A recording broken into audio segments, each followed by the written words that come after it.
ایسے ہی شخص کی مثال اس آوارہ جہاز کی سی ہوتی ہے کہ جو کبھی گہرے سمندر میں نہیں جاتا۔ تذبذب اور غلط طرز عمل ایسے عنصر ہیں جو کسی شخص کے شاندار ذہن کا بیڑا غرق کرنے میں اپنا فل کردار ادا کرتے ہیں، جبکہ خوش نصیب وہ شخص ہوتا ہے جس کے نفس میں شک و شبہ، وہم، گمان اور تذبذب نام کی کوئی شے نہیں ہوتی، جسے عیش و آرام سے نفرت ہوتی ہے، جو مخالفت کیے جانے پر صرف مسکرا دیتا ہے، اور جو انا میں آ کے ان کا جواب دینا شروع کر دے اپنی منزل کبھی نہیں پا سکتا۔ دنیا کب چپ رہتی ہے، کہنے دو جو کہتی ہے۔ بسم اللہ الرحمن الرحیم۔ میرے ویورز، سبسکرائبرز، نان سبسکرائبرز اور جہاں جہاں مجھے سنتے ہیں، ان سب کو میرے دل کی اتھا گہرائیوں کے ساتھ السلام علیکم ورحمۃ اللہ وبرکاتہ۔ امید ہے آپ سب لوگ خیریت سے ہوں گے۔ میری دعا ہے کہ اللہ پاک آپ کی زندگیوں میں آسانیاں پیدا فرمائے اور تمام آپ کی شرعی حاجات کو پورا فرمائے۔ ہم نے اپنا پروگرام شروع کرنا تھا متزلزل ارادے، یعنی انسٹیبل شاکی ریزالو یا شاکی انٹینشن۔ تو اس کے بارے میں آج آپ سے بات کرنی تھی،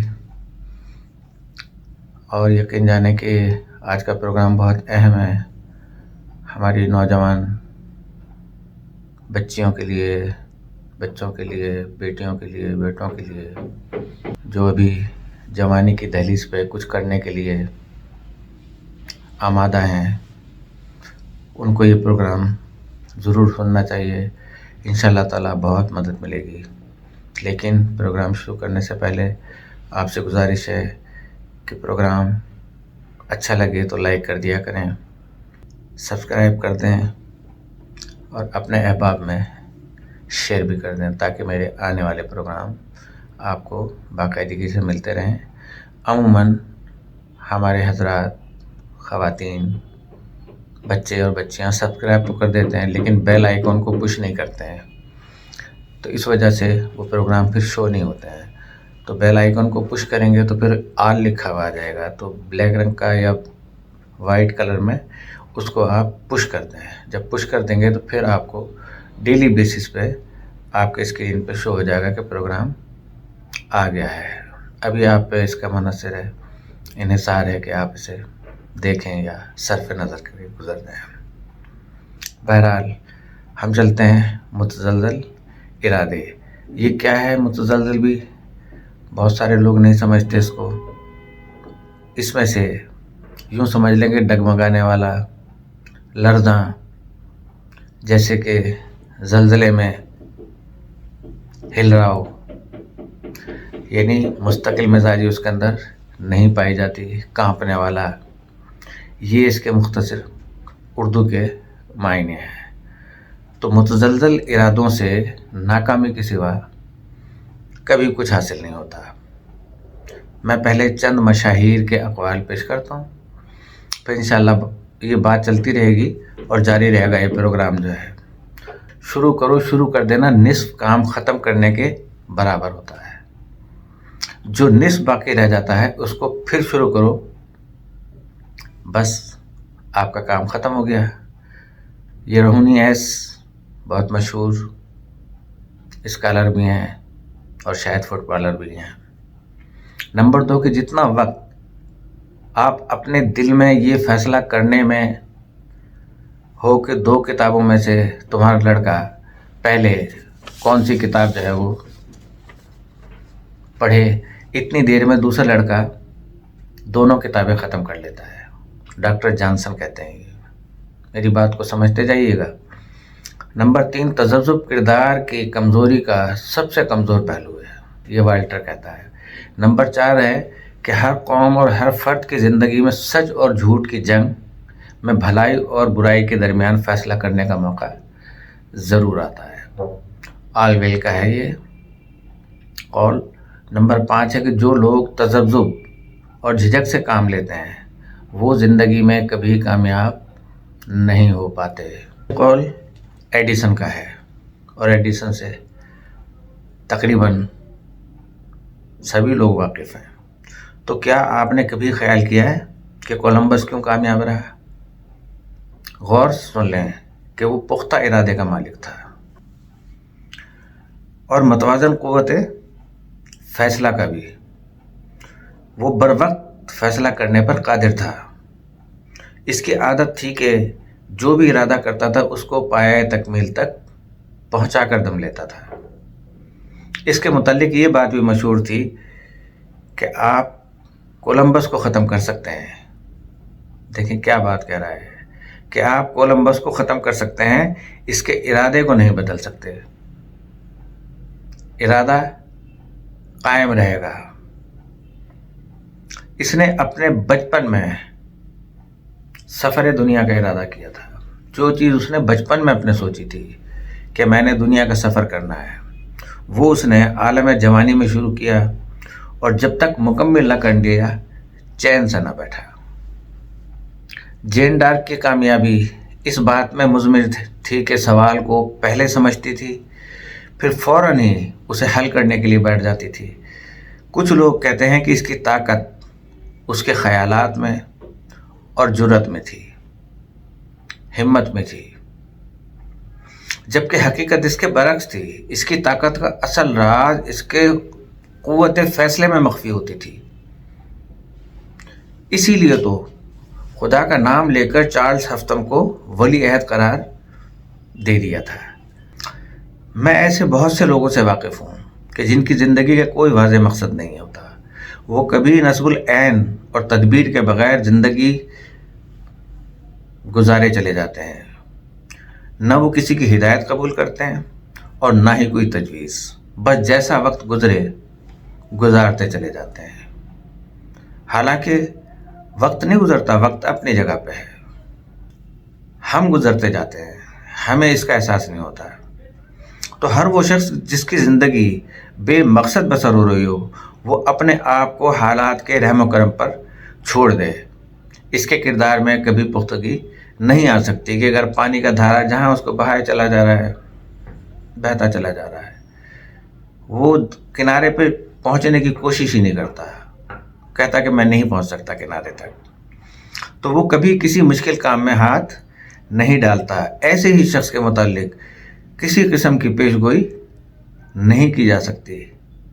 کوئی بندہ بھی اس کے لیے نہ گارنٹی لے سکتا ہے، نہ اس کے بارے میں کچھ بتا سکتا ہے کہ آنے والے دنوں میں اس کا کردار کیا ہوگا.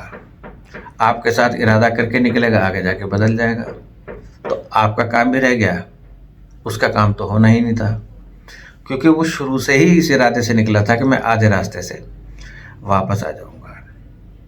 تو کیا اس میں کوئی تبدیلی واقع ہوگی، یا یہ کہ وہ کامیاب زندگی گزار سکے گا؟ ایسے ہی شخص کی مثال اس آوارہ جہاز کی سی ہوتی ہے کہ جو کبھی گہرے سمندر میں نہیں جاتا.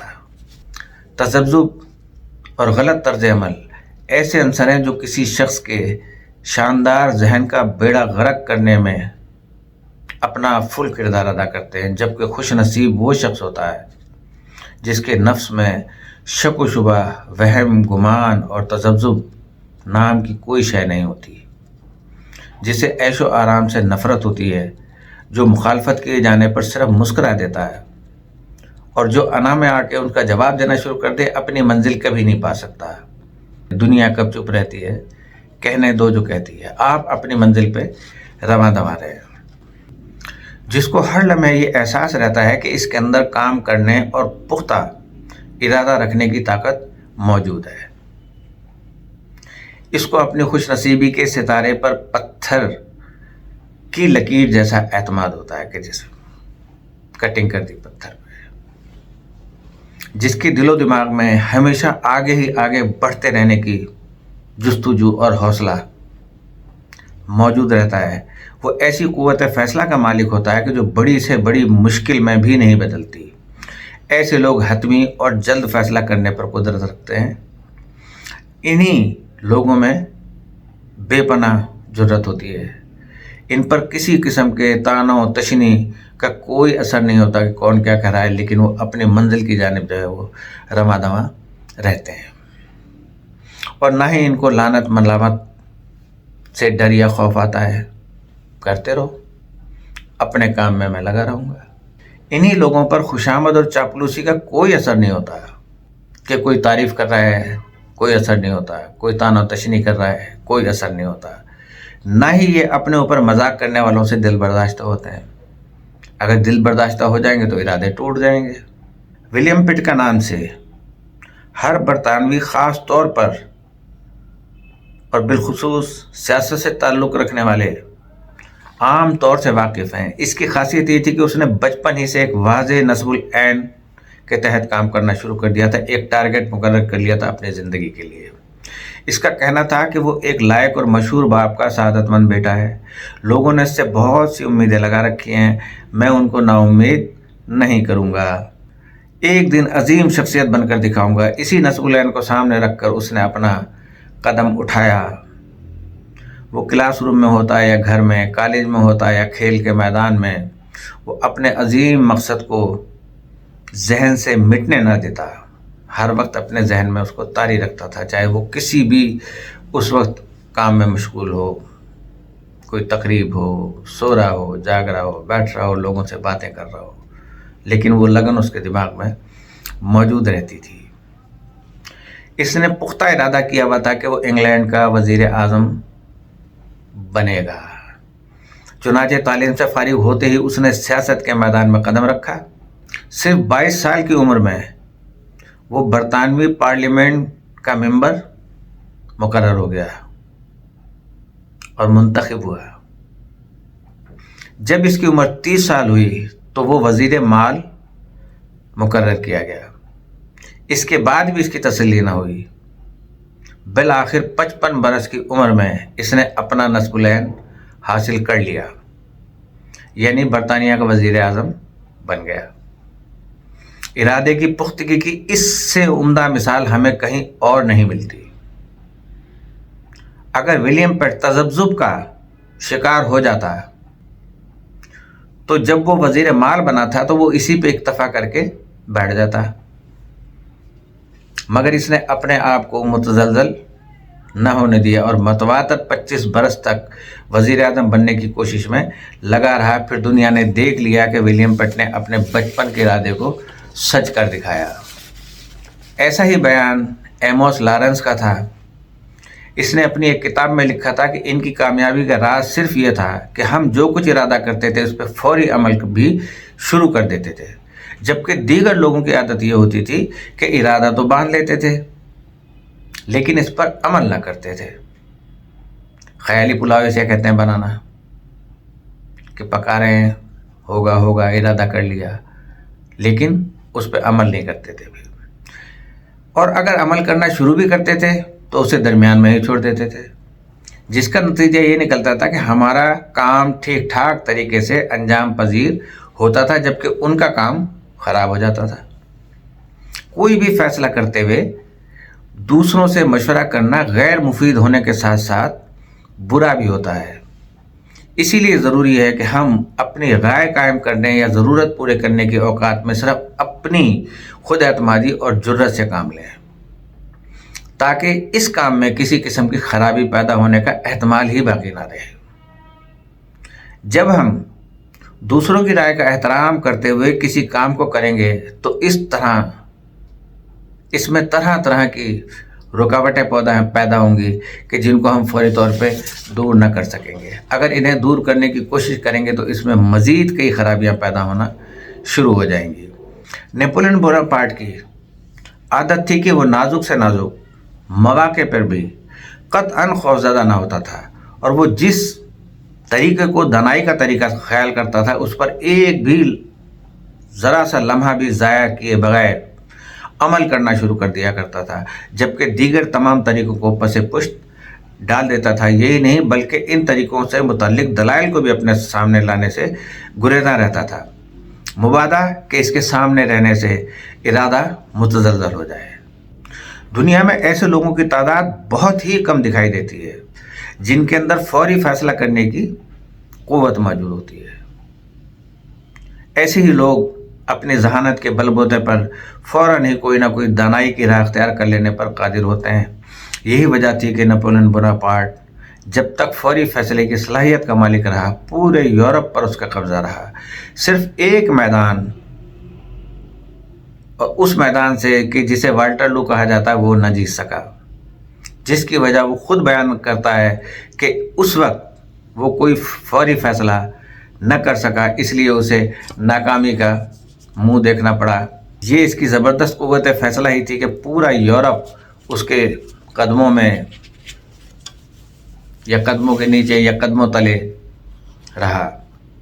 اس کی عادت تھی کہ ہر فیصلہ کرتے وقت خواہ وہ معمولی ہو یا کوئی بڑا اہم کام ہو، وہ اس کی پوری تفصیل اپنے ذہن میں محفوظ کر لیتا تھا اور پھر اس کی رائے دیگر تمام متعلقین سے افضل ہوتی تھی۔ اس کی قوت ارادی کے سامنے کوئی بڑی سے بڑی رکاوٹ بھی نہ جم سکتی تھی۔ پختہ ارادہ اور فیصلے کی اعلیٰ ترین مثال ہمیں امریکی عدالت میں کیے گئے ایک مشہور مقدمہ قتل میں ملتی ہے۔ سنیے گا توجہ کے ساتھ، جس میں فل بینچ یعنی ججوں کی تعداد تھی 12، جن میں 11 ججوں کی رائے تھی کہ ملزم کو سزائے موت دی جائے۔ لہذا اس نے جوری کے 11 جج صاحبان کو واشگاف الفاظ میں کہہ دیا تھا کہ اگر انہوں نے ملزم کو سزا سنائی تو وہ خودکشی کرنے کو نیکی سمجھے گا، وہ خودکشی کر لے گا۔ اس کا کہنا تھا کہ بے شک آپ مجھے فاقے دے دے کر موت کی نیند سلا دیں، کسی ویران کنویں میں پھینک دیں، لیکن اس بے گناہ ملزم کو پھانسی کی سزا نہ دیں، کیونکہ اس کو سزا دینا اپنے ضمیر کے خلاف سمجھتا ہوں۔ یہی نہیں بلکہ اسے سزا سنانا انصاف کا خون کرنے کے مترادف ہوگا۔ لیکن جوری کے تمام جج اپنے فیصلے پہ بضد تھے اور اپنے آپ کو وہ حق پر گردانتے تھے۔ اسی طرح ایک دن رات یعنی 24 گھنٹے گزر گئے، کوئی بھی ٹس سے مس نہ ہوا اور ان کے اختلاف کی رسہ کشی جاری رہی۔ بالآخر 11 ججوں کو اپنے 12ویں ساتھی جج کی بات ماننا پڑ گئی اور اس طرح ایک ملزم موت کے منہ میں جانے سے رہ گیا۔ انصاف کی دنیا میں یہ ارادے کی پختگی کی ناقابل فراموش مثال ہے۔ ہمارے یہاں ہوتا ہے سر۔ ابھی یہ پروگرام جاری ہے، انشاءاللہ کل اسی سے کنٹینیو رکھتے ہوئے سینٹ پیٹرز برگ اور ماسکو کے درمیان جب لائن بچھانے کے لیے پیمائش کی گئی تو بہت زیادہ لمبی معلوم ہوتی تھی، جس پر بے انتہا رقم بھی خرچ ہونا ضروری تھی۔ یہ ہم مزید اس پہ چلیں گے، متزلزل ارادے کا ہی پارٹ ہے۔ تو میں اجازت چاہتا ہوں، اللہ پاک ہم سب کی جان و مال و عزت و آبرو اور ایمان کی حفاظت فرمائے اور ہمارے تمام مرحومین کی مغفرت، جو بیمار ہیں ان کو صحت کاملہ و عاجلہ ببرکت طول عمر عطا فرمائے، اور جہاں جہاں انسانیت سسک رہی ہے اور میرے اللہ کی مدد کی طالب ہے تو اللہ پاک سے ہماری دعا ہے سب کی کہ ان کی شرعی حاجات کو پورا فرمائے۔ آمین ثم آمین۔ اجازت چاہتا ہوں، السلام علیکم ورحمۃ اللہ وبرکاتہ۔